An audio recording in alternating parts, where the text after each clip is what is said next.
How we treat things that don't have a voice to defend themselves. In modern society, we have laws and regulations on how we are supposed to treat each other. However, penalties on animal abuse are very small. Charges usually result in a misdemeanor offense. Also, deforestation is usually done by businesses and is even sometimes supported by the government. Since it's supported by businesses and the government, it shows that we are viewing ourselves higher than other animals. When we commit a crime that hurts or kills another human, we will face many years or even life in jail.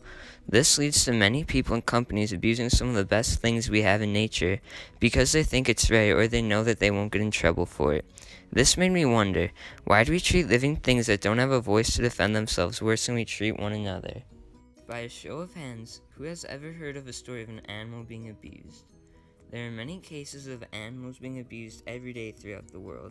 However, the exact number is unknown because government and state agencies don't view these cases as important. There are many forms of animal abuse that occur throughout the world. Not all cases of animal abuse are physical. Most cases of animal abuse are actually people taking advantage of the animals to make money. Dogfighting is an example of a major way some people take advantages of animals to make money. According to the ASPCA, dogfighting is a type of blood sport in which dogs are forced to fight one another for the entertainment and/or profit of spectators. The Humane Society of the United States said that in 2007, approximately 250,000 dogs were placed in fighting pits nationwide. Also, approximately 40,000 people were involved in organized dogfighting. This number has only grown since then. Why do you think that people choose to abuse animals even though it is illegal? Many people abuse animals even though it is illegal because they can get away with it. On the other hand, if they were to injure or even kill another person, they would be greatly punished. The Animal Fighting Prohibition Enforcement Act signed a law to make the penalties for animal abuse more serious. They made the maximum penalty 3 years in prison and a fine of $250,000. However, the maximum penalty for killing another human is life in jail, and the minimum is no less than 10 years. In other words, the action of killing a domestic animal isn't as bad as killing another person. If animals had voices, do you think we would treat them better? I personally believe that we would. Communication is a huge aspect of modern society. We use communication all day long, every single day. We use communication to build strong connections with one another. If we had the ability to talk to other animals, we would be able to develop stronger connections with them. Although communication is vital to making connections, we can still create bonds with animals without it. Raise your hand if you have a pet that you care about. I have a dog named Carson and I consider him family. We are with each other every day, and although he cannot talk, I can tell what he is thinking most of the time. Creating bonds with animals helps us realize that they are pretty similar to us. Instead of creating these bonds with these animals, people automatically view them as less than us. Since animals don't have a voice to stand up for themselves, and we view ourselves as better than them, people feel like they can get away with treating them poorly. Since the consequences of hurting animals aren't as bad as hurting other people, it's saying that we view ourselves better than we view these domestic animals. Since we view ourselves as better than these animals, it makes sense that we treat them poorly. If animals had a voice, I believe that we would treat them respectfully and they would be considered equal to us instead of less than us. Another way our society takes advantage of something without a voice is through deforestation. What is deforestation? According to Conserve Energy Future, deforestation is the conversion of forested areas to non-forest land for use such as arable land, pasture, urban use, logged area, or wasteland.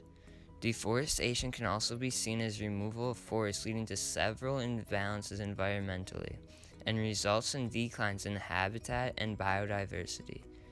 Urbanization, mining, fires, logging, and agricultural activities are few of the causes of deforestation. Conserve Energy Future also mentioned that in the next 25 years, over 28,000 different species are going to become extinct due to deforestation.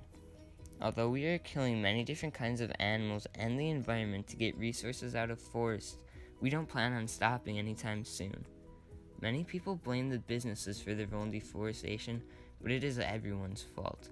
According to Statista, the global production of paper and cardboard stood at approximately 407 million metric tons in 2014. More than half of that production was attributed to packaging paper, while almost one-third was attributed to graphic paper. The world's three largest paper-producing countries are China, the US, and Japan. These three countries account for half of the world's total paper production, while the leading paper importing and exporting countries are Germany and the United States. The only reason that deforestation occurs is to get resources for our communities. If there was no market for these products, deforestation would not occur.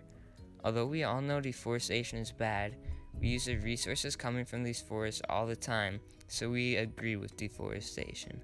In other words, we care more about ourselves than we do other species. We are destroying their homes and even their species in order to get a product that isn't even vital to our survival. If people took the time to realize what we are doing to other species' homes and lives, they would realize that something needs to be done. Why do you think that we don't care about how we treat other animals and their home? Is it because we view ourselves as superior to them? Or is it because they don't have a voice to defend themselves? I believe that it is a combination of the two. The main reason we view ourselves as superior is because they are unable to communicate with us. If animals were able to communicate with us, they would stand up for themselves when we are destroying their homes. Most people won't stand up for the animals because they rely on the resources we get from their homes. By a show of hands, who thinks they are using an animal's home every time they pull out a piece of paper? I personally never do, and I continue using paper, which encourages deforestation to occur. Therefore, we will continue destroying animals' homes without ever thinking about how they are affected. If these animals were able to communicate with us, they would stand up for themselves and people would be more aware of just how poorly they are being treated. However, since they can't talk, people don't quite know what the conditions of their homes are like, nor do they really care as long as they continue getting what they want out of them. As a whole, I feel like the human race is becoming very selfish.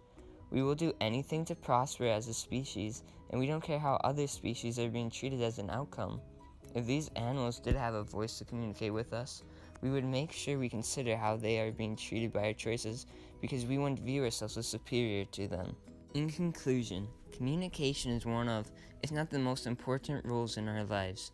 Since most animals don't have a voice to communicate with us, we don't consider how they are affected by our actions.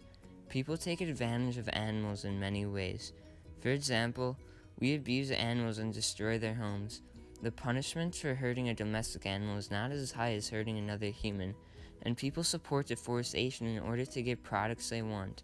In other words, we view ourselves better than animals. Since they can't communicate with us, they are unable to stand up for themselves. Also, we don't care what they think of our actions. Just remember that although animals don't have voices to communicate with us, they are still important and they matter, so we shouldn't treat them any less than we would treat one another.